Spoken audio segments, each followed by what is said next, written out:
The college football experience, Cincinnati Bearcats 2023 season preview episode on the Sports Gambling Podcast Network, brought to you by Bird Dog Shorts. Dominate the summer with an amazing pair of shorts and a free Yeti style tumbler when you order over at birddogs.com/pool. Once again, that is birddogs.com/pool. Hey, what's up, you degenerate gamblers? This is Bill Burr, and you're listening to SGPN. Let it ride, baby.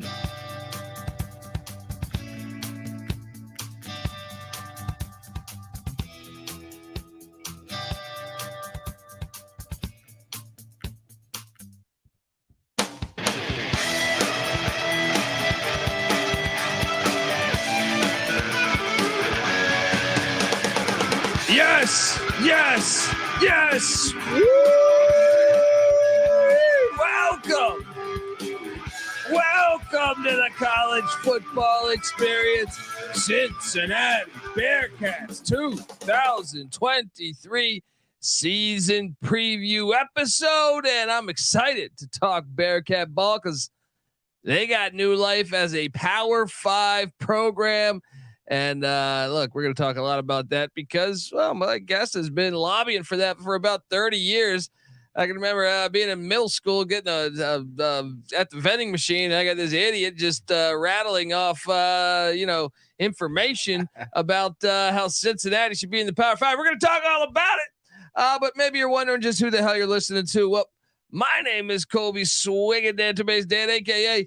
Pick Dundee. That's not a pick. This is a pick. He was raised in the land down under, where a man thinks on his feet, speaks with his fists, and lives by his wits. When Dundee happened, he was a superstar. I'm probably drinking too much and celebrating too much and not sleeping. Would have killed a normal man, but no, that's gone. The medical advice I got from that was like being hit by lightning. Pretend it never happened and get on with your life. And you're nothing but a chameleon, lemon-headed, coward, terrorist pussy. And I'm after you, buddy. You're going to pay for it tonight. Oh, you think I'm joking, but we've loved the Cincinnati Bearcats for a long time. A long time, to quote the great Ric Flair. All right. And this guy, I'm not making it up. We were probably playing Tecmo Bowl in 1993. And we had this conversation. I became a Bearcats fan late 90s. Huggins, okay. And so 1997. Melvin Levitt and all those guys. Yeah, probably 97. Yes. Give it up for remote. He's remote. Give it up for former JMU Duke defensive back, the burrito eating, sideline kiss stealing, wheeling and dealing, Patty C in the place to be. Hi, well, let's get it going, buddy. You're on vacation. You're at the beach. Everyone's at the beach. I'm at the studio, just grinding away. Fair enough. I live at the beach, so I guess I don't need to just go to the beach. I go to the beach every day. When I walk my dog. But, flex on him. Well, I mean, it's not like I'm Burt Reynolds over here living in a mansion. I don't own a yacht, but I do live close to the ocean, and I often see homeless people throw feces at one another. Venice Beach, California, folks. But here we are. Patty C, and you are a guy that was chirping in my ear 25 years ago, telling me Cincinnati should be in a Power 5, and you have chirped so much. All right, we should have a documentary crew following you around because it's finally happening. The Bearcats are moving along and to the Big 12 conference. I think there's a buzz around Cincinnati. The Skyline Chili's tasting a little bit better. But what's your first reaction on the fact that the Bearcats are a Power 5 program? Well, if I'm being honest, my first reaction is A, that's awesome. But B, the field goals move on them once again. As soon as they get to the Power 5 level, Oklahoma and Texas pack their bags and head for the SEC.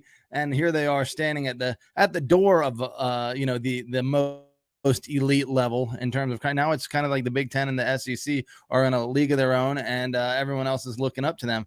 But they're a lot closer than they were. I mean, the American has been good, but they're playing in the same conference as a team that was in the national championship last year. Whereas obviously when they were in the same conference with UCF, which they are again, previously UCF went undefeated for 2 straight years and couldn't get a crack at it. So Cincinnati, was the team that kicked that door open for the group of 5 and got into the playoffs. But, as has been noted, they were already on their way into the Power 5 before they were allowed, So I think that door is still closed for a lot of group of 5 teams, and it is open for Cincinnati. They just have to do their part. So, of course, that's super exciting. Yeah, and the Big 12 did win a playoff game, unlike the Big 10. Even though they gave the Big 10 2 teams for some strange reason. But so 1-1 in the CFP, the Invitational, a season ago. But the Big 10 was 0-2. So there's that. But you do make a good point. All right, we're going to talk all about it, folks. But before we dive into the offense, the defense, the special teams, the transfer portal, want to tell you that the Cincinnati Bearcats 2023 season preview episode is brought to you by Bird Dogs. Yes, Bird Dogs make you look good. What did Dion say? You play good, they pay good, something like that, right? Something. Yeah, you look. What was it again? Good. You look good. They pay. You play good. You pay good. You play good. They pay good. It's a tongue twister.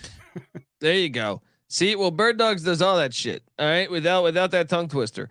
Bird Dogs got stretch khaki shorts that are designed to fit slimmer through the thigh and leg, giving you a truly sculpted look. You're gonna look like Bosworth in '87. All right, you're gonna be out there anywhere you put these things on. You're gonna automatically look like the Boz. But look, they fit way better than regular shorts. Regular shorts, they're made of all stiff, restricting cotton. Bird Dog fixed this issue by inventing cloud knit fabric that looks just like khakis, but stretches to get you a way slimmer fit without you having to sacrifice all that movement. And Bird Dog uses anti-stink sweat wicking fabric. Wow. Maybe there's a little tongue twister there. Anti-stink sweat wicking fabric. Look, it keeps you cool and dry all day, and you're not going to smell like you just got off the football field. All right. You're going to smell like roses. All right. And look, it's just great. Go to birddogs.com/pool and enter the promo code pool. That's POOL for a free Yeti style tumbler with your order. I mean, they're giving you free stuff too. Once again, that's birddogs.com/pool for a free Yeti style tumbler. You won't want to take your bird dogs off. We can promise you that. All right. We are back on the college football experience. Cincinnati Bearcats 2023 season preview. Patty C, I know this is a program that in my mind, they won a national championship recently. The year that Brian Kelly just abandoned them.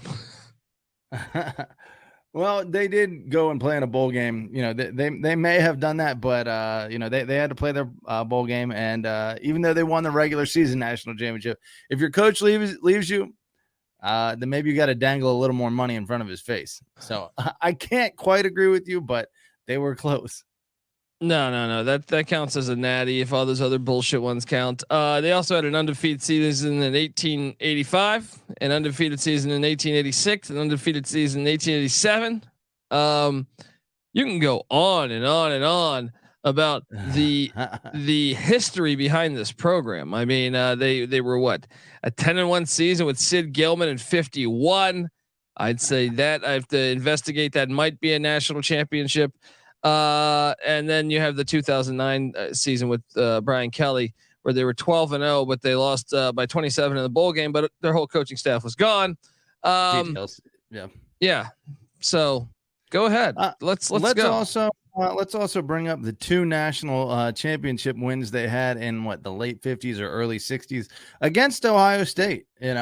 So let's see a little more of that on the football field.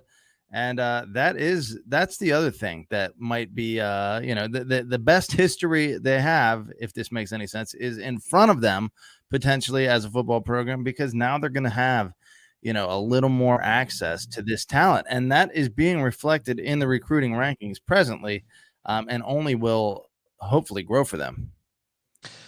I think they will. And I think Brett Yormark is doing a fantastic job early as a commissioner in the Big 12. Now, we're still going to see a lot of turnover, but so let's break this down.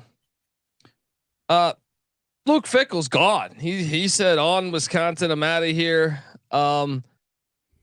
I was a bit shocked that they hired Scott Satterfield. Now I know Satterfield wasn't fired at Louisville. He won 8 games last year, but Louisville fans were not really happy with him. It seemed to be an ugly relationship after he had lied about taking an interview at South Carolina. But did Cincinnati hire the best available coach? Well, obviously primetime would have been a bigger splash at the time, and he was, in the conversation. So I think they probably would have preferred him, definitely. But outside of him, I think there's probably a lot of coaches. You had Urban Meyer, who knows if he would have taken the coach, but apparently he's hovering around the Ohio State campus a lot. So he's not just down the road. He's from Cincinnati. He's an alum. That would have been a home run. All that said, though, I know in advance I'm going to spoil this for the fans, but you don't seem super high on it, and you're not alone there. But I will remind you that you're pretty high on Louisville this year based on what they did last year. So I'd like for you to explain, why you're down on Cincinnati on this hire, despite being high on Louisville after last year. Well, I'm high on Louisville because I believe Jeff Brom is made to coach the Louisville Cardinals. You know what I mean? Like, this is just a home run. It is a home run. Like, his father coached there. Like it just makes a ton of sense. And I think he can do more. People don't realize this. Purdue's best wide receiver coming into the year last year was ruled academically ineligible. So he was not allowed to play. Louisville's never going to do something like that. So Purdue had obstacles. It's hard to recruit and get guys in there. At Louisville, this is why I think it can be a juggernaut. The right guy for the job, I think the sky's the limit. Now, I don't know if Brown can win national championships there, but I certainly think you can do more than what Satterfield and Petrino did there. And it just takes the right guy for the job. Well. You got a Heisman guy, but they also had some bad years. So Satterfield is one that I think it's a decent, to me, if Syracuse hires Satterfield, I think that's a good hire. If Cincinnati does, I go, I don't know. I get it. Syracuse has been a Power 5 for a while, but Cincinnati, especially when you're right. I mean, Urban Meyer was out there, DL was out there. There's Gary Patterson out there. There's Bronco Mendenhall out there. Now I have no idea if those guys are interested. You could also argue some other coaches that were available at the time that maybe would take this gig. Jamie Chadwell, I know, was talked about as a possible candidate. I just feel like they kind of settled, but I mean, they stole this guy away. I have nothing against Scott Satterfield. I thought he did a good job at App State, but here's one thing we've also noticed: App State's kind of coach proof. From Jerry Moore to Scott Satterfield to Eli Drinkowitz to what's their guy's name, Sean Clark. I know Clark went 6-6 last year, but they still beat A&M, and I think it was just kind of an anomaly. They lost 5 of those 6 games by a score or less. So they were good last year. Yeah, so I kind of think App State's been proven as this kind of team that's almost like Boise back in the day when Boise was going through Dan Hawkins and Dirk Cutter and Chris Peterson and Brian Harsin. You're just like, well, no, they just know what the fuck they're doing. So I am a little concerned. Or maybe they just do hire good coaches over and over and over. That could be another explanation for sustained excellence, and that means that each one of those dudes is good. Now you do have to look at what they do afterwards to see if they are actually hiring great coaches over and over. I think Satterfield is a bit of a question mark though at this point, because he did have great years at App State. Sure. And maybe I don't want to say he's a bad coach because I don't believe he's a bad coach, but 25-24 and 4 years at Louisville is not good to me. And the ACC was ripe for wins. The ACC, we were going through this on the Boston College preview. You're sitting there like, dude, this team could win 9 or 10 games. This schedule's easy, I get it. They were in the Atlantic, but Florida State's been way down during that stretch. And all you had really was Clemson.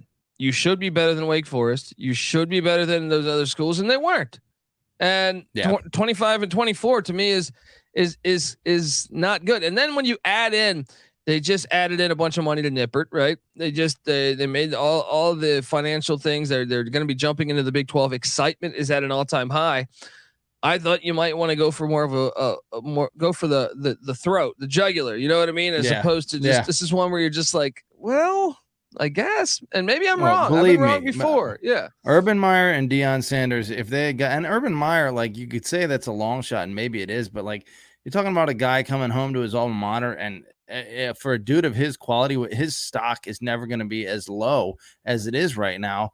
You know, the chances of you as kind of an upstart Power 5 program getting him is close to nothing at any other point in his career, you know, unless you got him like way back when. But since having won the national championships that he has, like there's no chance they would normally get him unless that scandal has happened. But the scandal did happen. They could have gotten him, and instead they get Satterfield. It's like, and then of course, like you said, prime time. Or Matt Campbell, he's an Ohio guy, played at Mount Union. Like, I think I don't know that maybe they called Matt Campbell and he wasn't interested, but I would still make him an offer he couldn't refuse. This is his home state. I just feel like there was a lot out there, and the Satterfield one was surprising to me. And I'm not saying I'm gonna be like the wheels are gonna completely fall off. It kind of reminds me of when they hired Butch Jones. Now Butch Jones won them games, but they did kind of fall off a little. Or Tupperville is another one. Like, does this fit? Okay. I don't know. In terms of quality, I could see that.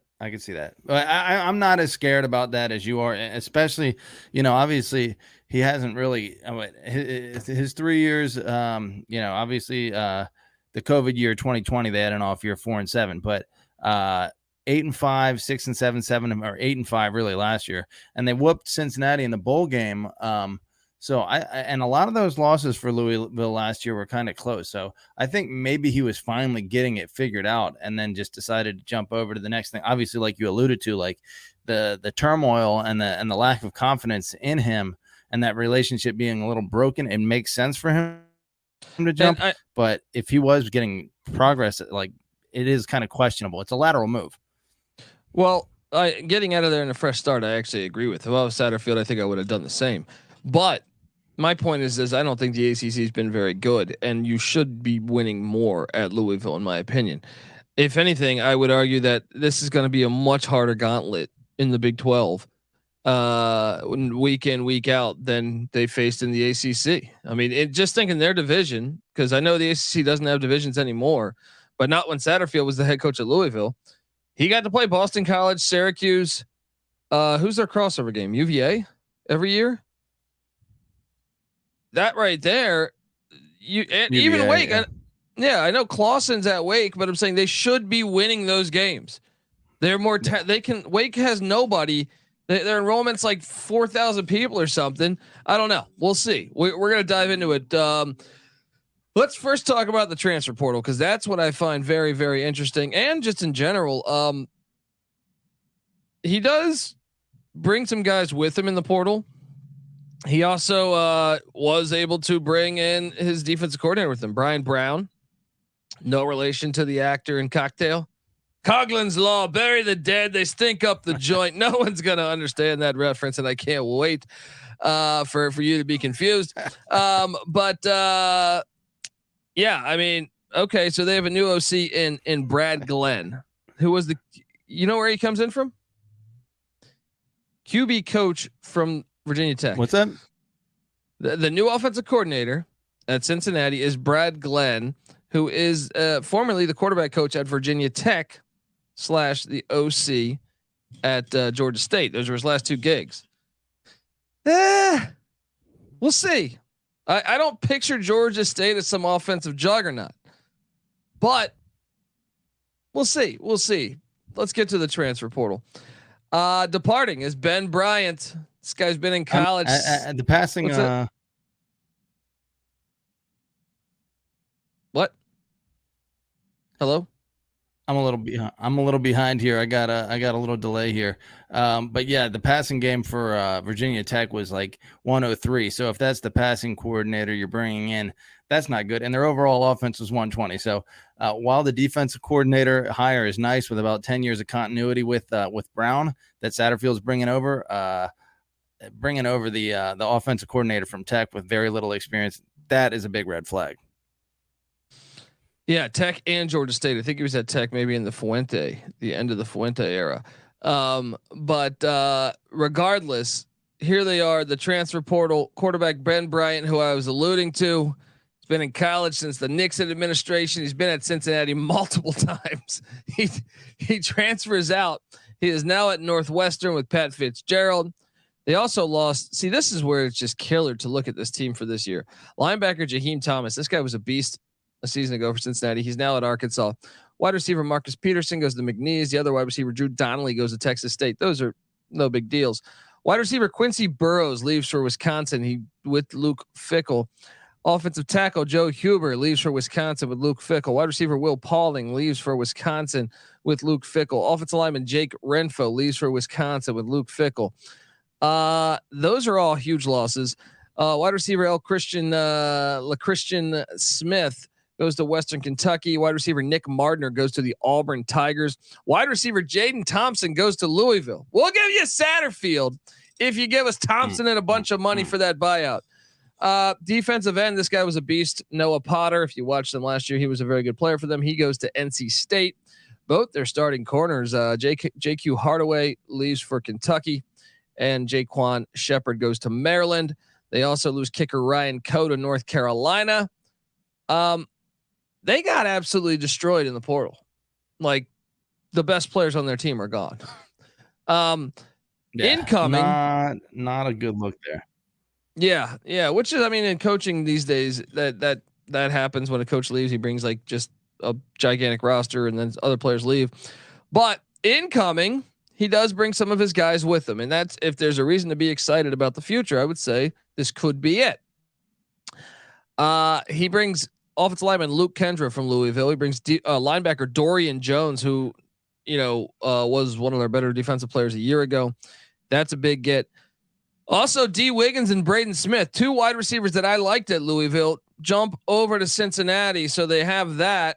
Those are the four guys he brought with him. Other players are offensive lineman Trevor Rodisvich from Penn in the Ivy League. Offensive tackle Philip Wilder from Southeastern Missouri State of the FCS. Tight end Joey Beljon from the Hilltoppers of Western Kentucky. Wide receiver Donovan Ali from Washington State. Florida State transfer and wide receiver Keyshawn Helton. Emory Jones, the former Arizona State quarterback / Florida Gators quarterback, and there's a lot of speculation that he will be the day one starter. Also, cornerback Jordan Young comes over from the Florida Gators. Safety DJ Taylor from Arizona State. Defensive end Daniel Griesiak from Utah State. Kicker Rory Bell from Temple. Kicker Carter Brown from Arizona State.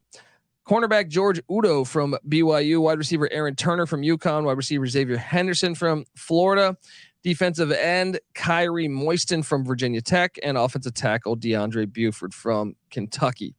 Patty C, even though I know they brought in all those guys, I believe they lost the transfer portal. I almost believe when Fickell took that Wisconsin job and took those guys, I almost feel like it was impossible to win the transfer portal. But what's your take on that? I'm inclined to agree with you on that.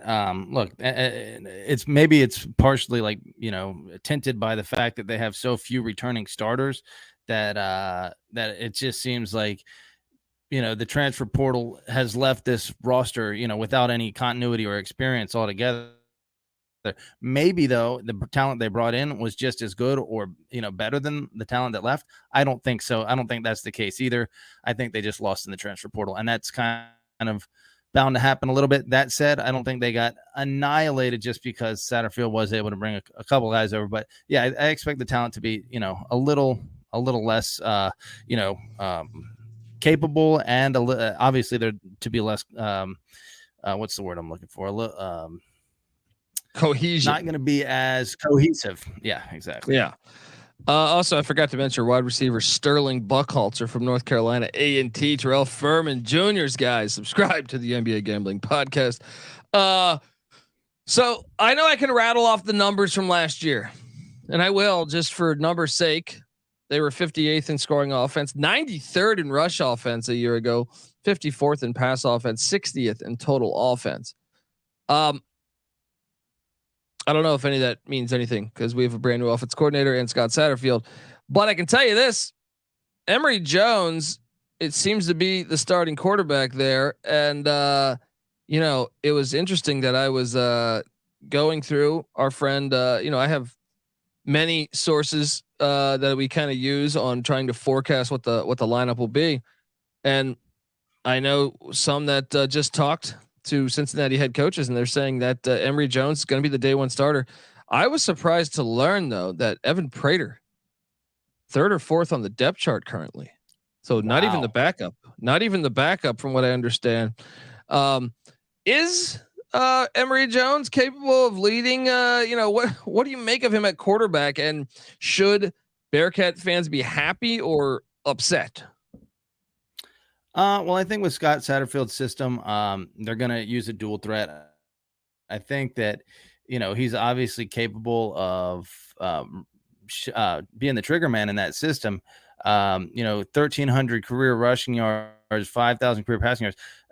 For a dude that's played 45 games, though, I mean, how old is he? But that's a good thing. A lot of experience. But I think, back in 2021, he had 760 rushing yards. And if you get a dude who can pass the ball on top of that, he had 2,700 passing yards there in Florida in 2021. Then, yeah, if you can replicate those numbers, I think the offense will be okay. To me, that he's one of the red flags. Now, they have Brady Drogosh, who's a freshman quarterback. I know he's excited about, but if Emory Jones can be solid, Cincinnati might be a lot better than what I realize. Because I like Corey Kiner, the running back that used to be at LSU. He's back from a year ago. The wide receiver position is something that I don't panic. You could kind of make the case they got better because Braden Smith and Dee Wiggins were very good at Louisville. They come over, they bring in Xzavier Henderson, the transfer from Florida. They bring in Donovan Ollie, the transfer from Washington State. They bring in Sterling Buckhalter from North Carolina A&T, and you kind of got a solid base of guys, in my opinion, that could be successful. So I think the wide receiver position is sound. Now, tight end is a big unknown. I think they're going to start Chaman Mateer, but he's unproven. I have no idea if that will be good. I know Marshawn Ford, who was the tight end at Louisville under Satterfield, was really good. So maybe they'll find a way to use him. But what do you make of the passing? I think if Emory Jones can be accurate, I think they have good skill position players at running back and wide receiver.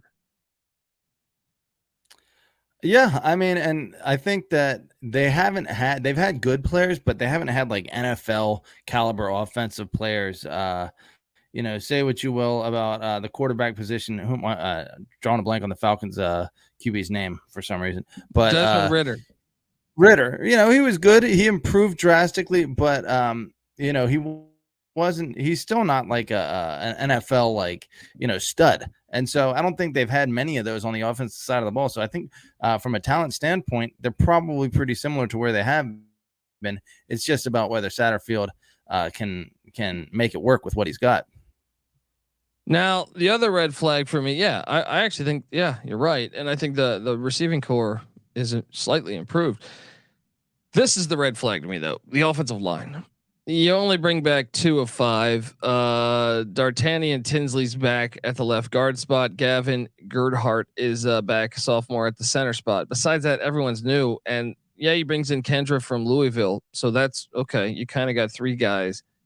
You're bringing in DeAndre Buford from Kentucky, and then you're going with John Williams, I think, as the other guy. This is the X factor to me. I have no idea how this O-line will be. I know their best offensive linemen are now at Wisconsin. So to me, the real X factors on this offense, not running back, not wide receiver, it's quarterback and offensive line. Maybe they're a lot better than I realize, and they're very good, but I cannot tell you that I think this is like one of the best units in the Big 12 because there's a lot of question marks here. Of course, it's a very uncertain roster that we're looking at, and especially at the offensive line. So I think, people are probably rightfully expecting them to take a step back based on that. But again, that doesn't mean that everyone's going to be right. But I just think the unknown element of it, and knowing the fact that the rest of the Big 12 has some pretty darn good teams, makes you're inclined to fade Cincinnati a little bit. Yeah, and then let's talk about the defensive side of the ball because Brian Brown, like I mentioned, the new DC comes over from Louisville, so he's familiar with Satterfield. He's familiar with what he wants to do. Last year's defense was incredible. I'm just going to rattle off these numbers. I know they mean absolutely nothing in regards to this year's defense, but they were 20th in scoring defense, 71st in rush defense, 11th in pass defense, charting at the 28th best defense in the country. However, they only bring back 3 guys that ever started games for Cincinnati. Now the good thing is 2 of them are on the defensive line. Juwan Briggs, is a guy who was first team all AAC, and also nose tackle Dante Corleone, first team all AAC as well. That's huge to get those guys back. I know Eric Phillips also played in 14 games. I think he's going to be the other guy starting on the defensive line. And then the Utah State transfer Grziak, I'm probably butchering his name. But linebacking core, I mean, Deshaun Pace played some 8 games a season ago. Maybe they got something there. But yeah, I mean, I feel like it's hard to really trust that. You look at the defensive backs, they're DJ Taylor, the transfer from Arizona State's coming in. Sammy Anderson, is a guy that played in 3 games a season ago. He's going to be starting. Jordan Young at the corner spot comes in from Florida. Byron Threats is a guy that played 12 games a season ago. It's hard to really know what we have here. I know that, the defense was really good last year, but they gotta be a lot worse this year. I just don't know. I mean, just some of the hits they had in the portal, they're both their corners, Potter on the defensive line, like key guys on that defense a year ago are gone. Are you panicking as a Cincinnati fan? Do you think this is still going to be the rock of the team? Because that's what it was under Fickell. Well, I do think, like, obviously after 2 years ago, the 2021 season, the playoff run, everyone thought the sky was going to fall. They lost, the Thorpe Award winner in Kobe Bryant, as well as Sauce Gardner, a top, cornerback in the draft, ton of other players. And that was the strength of their defense in 2021. But like you said, they come back in 2022 with the number 28 defense, which, is a bit of a drop off, let's be honest, but it was still, like you said, the cornerstone of that team. So I do think, yes, you need to be scared a little bit. That said, while it's been a little bit of an inconsistent ride for Brian Brown at Louisville, he's done a pretty good job managing that defense. If I'm looking at it correctly, over the last few cycles, they were 122, then 109 in his first 2 years, so pretty bad. And then they jumped up to 39. Then last year, 2021, they dropped back to 84, but then all the way up to 23. So the direction, although it's taken a while for them to become pretty good, is good. But, as far as immediate dividends on the defensive side of the ball, I think there's reason to be a little concerned there too. Yeah. Kicker wise, they brought in 2 transfers. It looks like it's going to be Carter Brown from Arizona State. And then they have Mason Fletcher punting. Decent punter, 3rd team all AAC a year ago. It's hard to assess these teams that are gigantic portal teams. This is certainly one of them, but we're going to go game by game and try to forecast whether we like the over or the under. But before we do that, we want to tell you that the Cincinnati Bearcats 2023 season preview episode is brought to you by Underdog Fantasy. Yes, Best Ball Mania is here, and Underdog's giving away $15 million in prizes. Yes, Underdog Pick'em is also a great way to get down on your favorite MLB and college baseball player props. Also, when the football season rolls around, they got great college football player props. So many ways to win over at Underdog and active in so many different states. Head over to UnderdogFantasy.com. Use that promo code SGPN for 100% deposit bonus. up to $100. That's underdogfantasy.com. Promo code SGPN. All right, Patty C. First off, hopefully you're watching on YouTube, youtube.com/, the college experience, because we're breaking down all 133 teams. And we also, our YouTube channel is the home for all of our podcasts. We host there's the FCS college football experience. There's the college football experience. There's the college baseball experience, the college basketball experience. During the basketball season, I'm here every single night of the season talking to you guys. So Cincinnati fans, check us out. Xzavier fans, ew, gross. I don't even want to say what Bob Huggins said, but it was funny. Anyway, I mean, how many whiskeys was Huggins deep by saying that? What do you think? Man.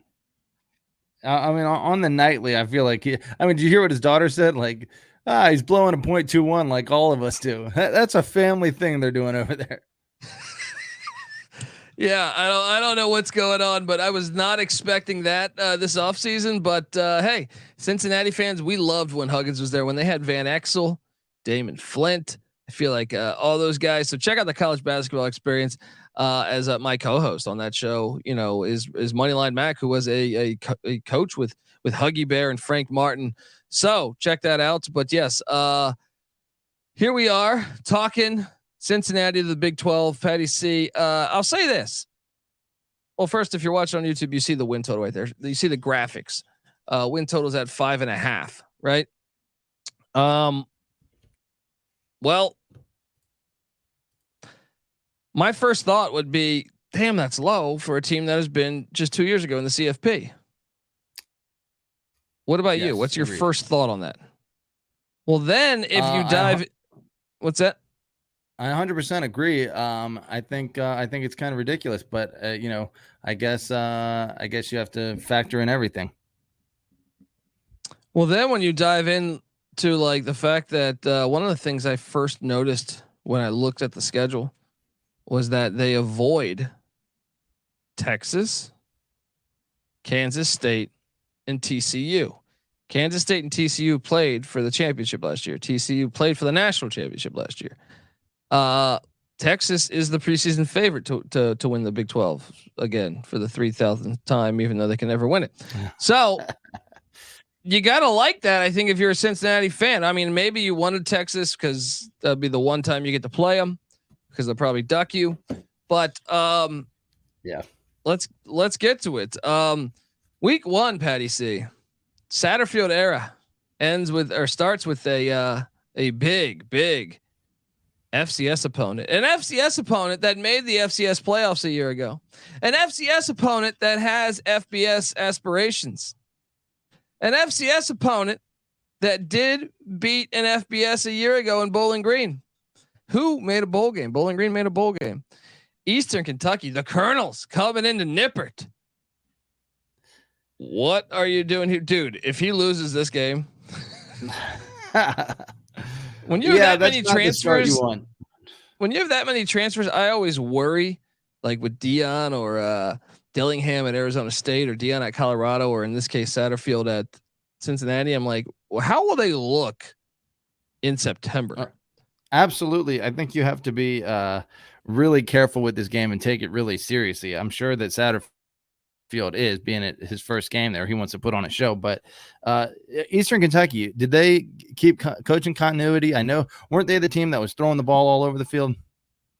No, you're thinking of Western Kentucky. Eastern Kentucky, FCS. I mean, they still, I think, threw the ball a decent amount, but I believe they retained their I know they retained their head coach. I'm not sure about their coordinators. I have to dive into that. But I'll take Cincinnati, but tread lightly. That is a team that made the FCS playoffs a year ago. Yeah. Take it seriously, but I'll take Cincy too. Week 2, they head to Heinz Stadium, where Bob Huggins got that arrest. Man, they had they're taking on Pitt. I actually think Pitt's a hard team to understand, and I feel like them getting Phil Jerkovic, they should be really good this year. But Pitt always gives you a lemon, like through the season. When you think they're going to win, they'll lose to Duke. You know what I mean? Or something like that. I got to favor Pitt just because the continuity. So I got Pitt beating Cincinnati, but I think this is anyone's game. What are you doing here, Petty C? Yeah, I think you probably have to favor Pitt too, especially, a little more proven at the quarterback position, coaching continuity, the home field environment early in the season for Satterfield and getting that thing going. So yeah, I think you got to go Pitt, but I agree, maybe a close game. Then comes, what do they call this rivalry again? Miami, Ohio, Cincinnati. I know this is a long time rivalry, Patty C. Like bucket of nails or something like that. There you go. Have a bucket of nails for dinner.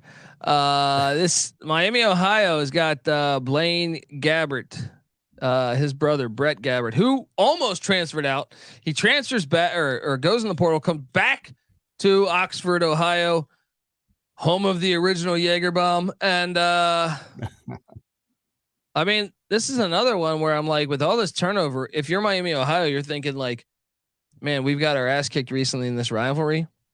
This could be our chance. This could be our chance.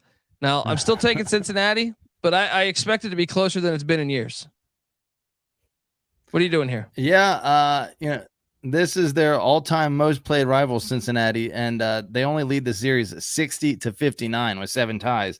So I'm sure Miami, Ohio would love to even this up. I think Miami, Ohio gives them a game, but I got to take the Bearcats. So we got them at 2-1. And then the Oklahoma Sooners come to town on September 23rd. Please, Cincinnati, win this game, please, because they're never going to come to Cincinnati again. You know what I mean? You got to get them now. I got Oklahoma winning it though. What are you doing here, Patty C? Yeah, Oklahoma's improving, and I expect a big jump forward this year from them. So even though Cincinnati will probably get in a physical battle with them, I think Oklahoma pulls away late. So 2-2 heading into the final week of September when they on a Friday night nationally televised. It's one of Brett Yormark's ideas that I think he's spot on with. They head to Provo. Man, the Cincinnati fans are going to be searching for alcohol. I got BYU beating them. That elevation, that home crowd nationally televised, the continuity that BYU has from a coaching standpoint, I think gives them a leg up. It's still September with Satterfield in this bunch. I think BYU wins. I got the Bearcats moving to 2-3 after the month of September. What are you doing here? Yeah. All right. Then they get a bye week. But then, this is a personal one for Matt Campbell. He's coming in. He's an Ohio boy. He's coming back home. I think there was one coach in the Big 12 that was glad to see them expand into Ohio. It's Matt Campbell because he knows it's going to help us recruiting. This is going to be a game, but I favor Iowa State. What are you doing here, Patty C? Well, let me say this. I expect them to get one of these next 2 games. I think Cincinnati, just as a program, and really what it comes down to is between Pittsburgh, Oklahoma, BYU, Iowa State, and Baylor, they're going to get one. I don't have them losing all 5 of those games. So whether it be Iowa State or Baylor, both in Nippert, they're going to get one. So I'll give them the Iowa State game. I got them losing all of those. Honestly, I had them losing to Iowa State. I have them losing to Baylor, and I have them losing to Oklahoma State. So that would put me at that's just too hard of a grind. Last year when they're barely beating South Florida when they had Fickle and company. Well, I think this year's roster is worse. I think the teams they play are so much better. So I have them losing to Iowa State and Baylor, and then they go to Stillwater on October 28th. I think they lose that game too, because I think Dundee and it's a tough road trip, tough environment. I think Gundy's team's probably a little better than people realize. So I have them sitting there at 2-6 heading into November. What do you have? You have a 3-5 or what? Oklahoma State game is so 3-5 is what you have. Yeah, 3-5 heading in. Yeah, heading into November, but I think they have a very strong November. Well, here's what's great about their November. There is a chance. First off, you get the Florida school playing on the road in Nippert. Now, we saw Satterfield beat Malzahn in Orlando last year. Now you get him in Nippert. I will call for an upset. Cincinnati beats UCF November 4th in the cold. You need it to be cold. If this thing's hot, I think UCF might win. But I got them beating UCF. How about you, Patty C? I got them beating UCF too. Yep. Good game, but I think they have the edge at home. So that moves with me to 3-6. Then they have back-to-back away, and oh, what a back-to-back away it is. This is very interesting because there's a shot that both these coaches are fired. This is how you could end up making a bowl, in my opinion. Is if both coaches get fired this year, and there's a chance that you could have interim coaches when you play them. Then I like your chances to win. However, because it is two tough road environments that are very far apart from one another, I'm going to go 1-1 in this stretch. I agree with you. I think whatever it may be, I'm guessing they beat Houston and lose at West Virginia. And so that'll be my prediction.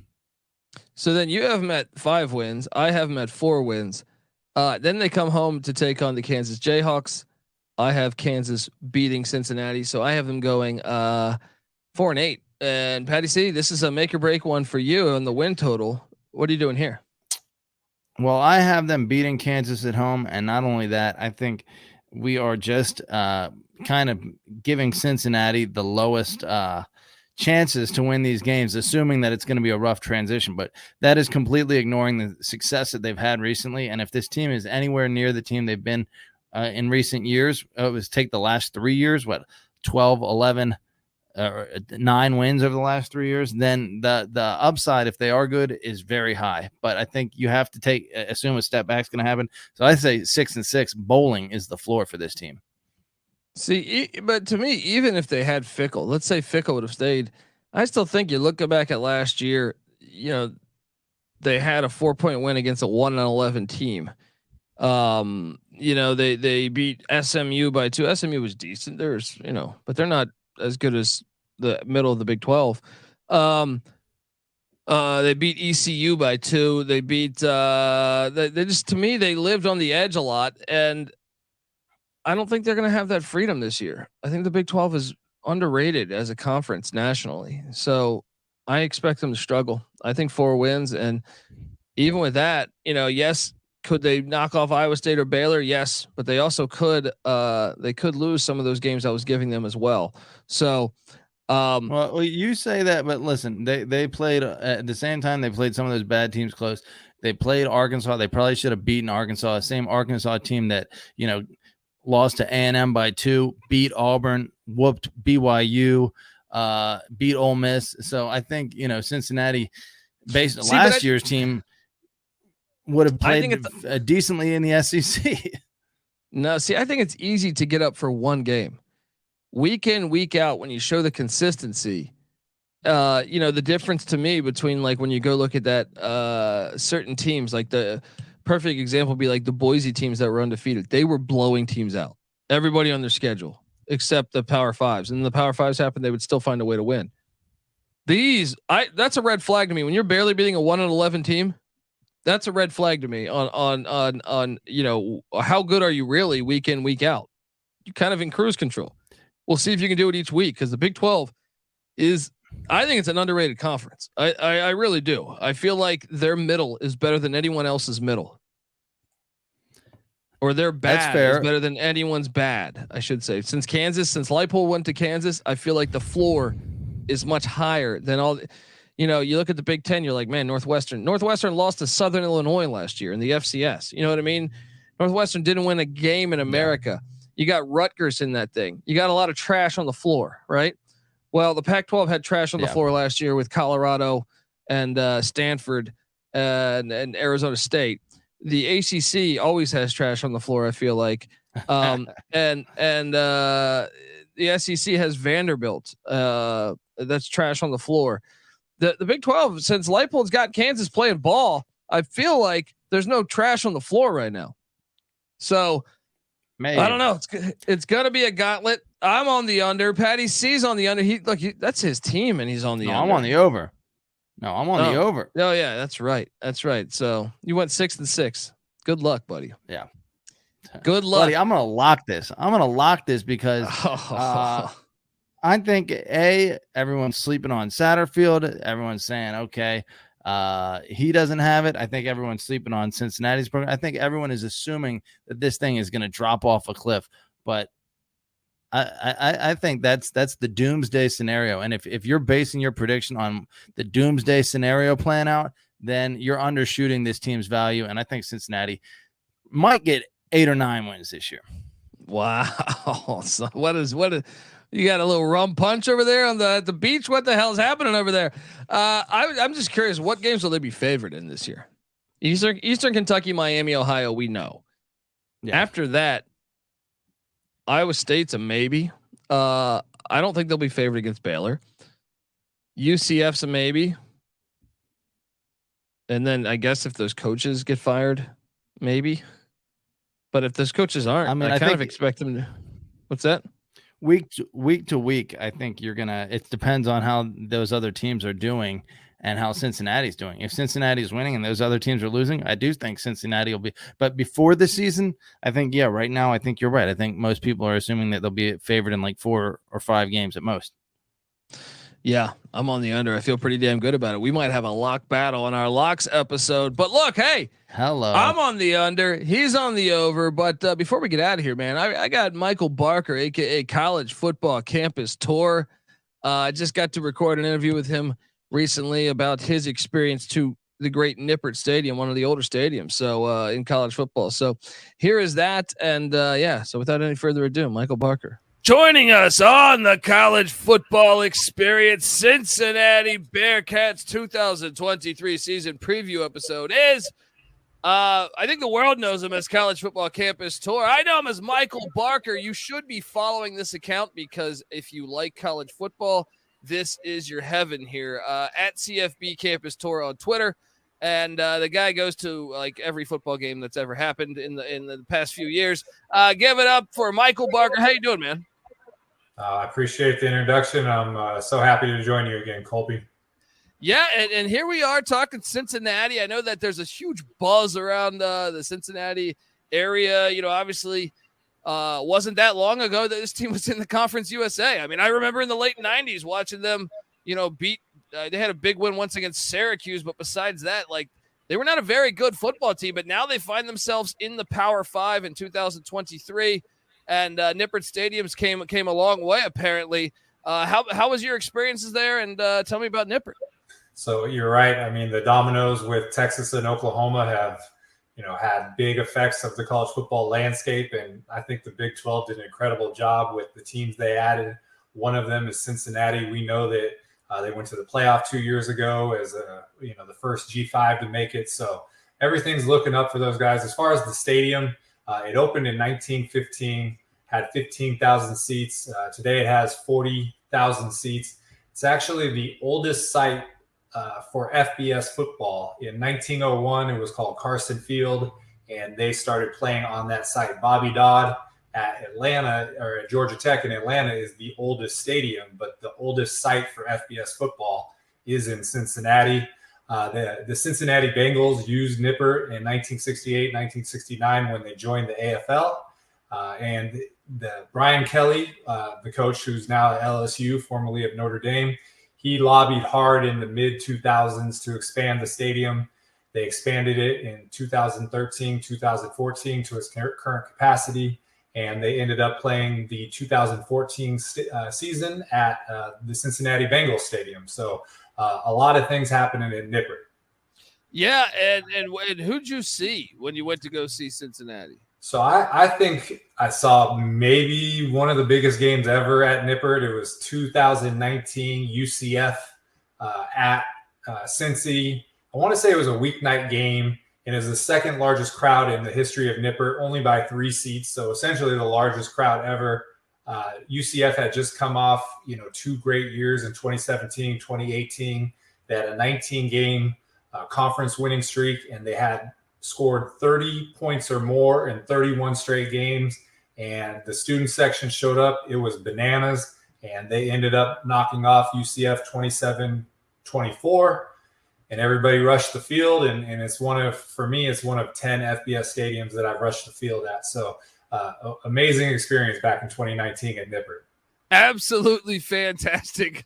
That is amazing. I do remember that game. That was like the turning point, I feel like, in the Luke Fickell era. That was a huge win because it kind of claimed that Cincinnati was now the team to beat in the AAC. Did you try any Skyline chili? Because I feel like every time I go to Cincinnati, people are pushing Skyline chili on me. I did not, but sometimes you get an opportunity to get to the concessions, and sometimes you're either focused on the game, or for me, I got my duties of shooting photos and all that. But that would have been a night. There would have been long lines with the record crowd at the stadium. Amen. And look, folks, I mean, I love seeing the progress of the Bearcats. So if you're in the Ohio area, for years it was only Ohio State as the Power 5 school in Ohio. Yeah, you have all the Maction schools. You had Cincinnati, but now they have a second Power 5. I love watching the come up of these programs, especially the Cincinnati Bearcats. So if you're in the Ohio area or the Kentucky area, remember Cincinnati's right next to Kentucky. I feel like even their airport might even be in Kentucky, if memory serves me correct. So get yourself out to a Cincinnati Bearcats game, and maybe you'll run into myself or Michael Barker. But one other thing you should be doing is getting yourself over to Michael's Twitter page at CFB Campus Tour, because the guy goes to like 1,000 games, I feel like, in a season. You got so what, 7 in a week is the most you've ever done? I believe so. It was 4 during the week and a triple header on a Saturday last year in North Carolina. So we always love the weeknight games. Some fans, they want their teams only play on Saturdays. Us college football travelers and degenerate TV college football fans, we want games 7 days a week. So we try to max it out every week, 13-week season, get to as many as we can. I want to see if you could break your own record of 7. I was trying to think right now. I was like, Miami, Ohio's got that rivalry with Cincinnati. Maybe you could knock off 2 there. You're not far from Louisville. So if you're in this area, you can kind of be like Michael Barker and catch a few games. So give him a follow. This guy's, I'm telling you, does the shot of the game. And like during the football season specifically, one of the first things I do when I jump on the Twitters, I'm like, I wonder where Michael's at right now. And boom, one night he's at the Kent State Maction game. The next night, I feel like he's in South Alabama catching the Jaguars play. And then, Thursday night, Seattle, Washington, sailgating. Guess what? He's there. It's a must follow if you're a college football fan. So go over there at CFB Campus Tour. Once again, hopefully you're watching this on YouTube, youtube.com/The College Experience. If not, just remember this, Michael Barker at CFB Campus Tour. Type it into Twitter, and he'll come up. Michael, I appreciate you hopping on the show. And, I look forward to catching you at Nippert sometime. Absolutely. They got Oklahoma coming to town right before they go to the SEC, so that's a big one. But, yeah, I'll catch you at Nippert or some other game during the season next year. There we go, brother. Take care, and thank you. Thank you. That was Michael Barker, yes, and Nippert Stadium. We got to get there, Patty C, and that is pretty awesome that their home opener in Big 12 play is Oklahoma. Maybe if there's a game that I'm maybe underselling, I could just see that place being bonkers for that one. That one's going to be a fun one, man. They're going to get up for that one. That's what I'm saying. Like we mentioned Iowa State and Baylor. I think that might be more of a sleep fest for the fans. I think the Oklahoma one, knowing they have one shot at doing this. Yeah. That might be the one that if I'm misforecasting Cincinnati's season, I don't know. It's going to be great. Folks, subscribe to the College Football Experience because we break down all 133 teams with the solo podcast. We do this each and every year. We've been doing this shit for years. Subscribe, tell a friend. I'm on Twitter at TheColbyD. Patty C's on Twitter at PattyC831. NC Nick, who's normally with us, is on Twitter at NC__NICK. The College Football Experience is on Twitter at TCE on SGPN. And folks, subscribe to the College Basketball Experience, the College Baseball Experience, the FCS College Football Experience. We got it all there for you. Subscribe to all of them, including the College Football Experience. Get the SGPN app and come talk college football with us. I know you guys are watching Maction on Tuesdays. I know you're watching since your beloved Cincinnati Bearcats. Well, hop in the Discord and chat with us. We're watching them too. All right. sportsgamblingpodcast.com/Discord. All right. I'm on the under. Hopefully I'm wrong. Patty C's on the over. This is the Cincinnati Bearcats 2023 season preview. I love you in the Big 12. Congrats. Let's get it going. You better start thinking about yours. And we out of here. Run and shoot. We can really run and shoot. And the whole team's looking and the whole world's looking with the cameras. huge.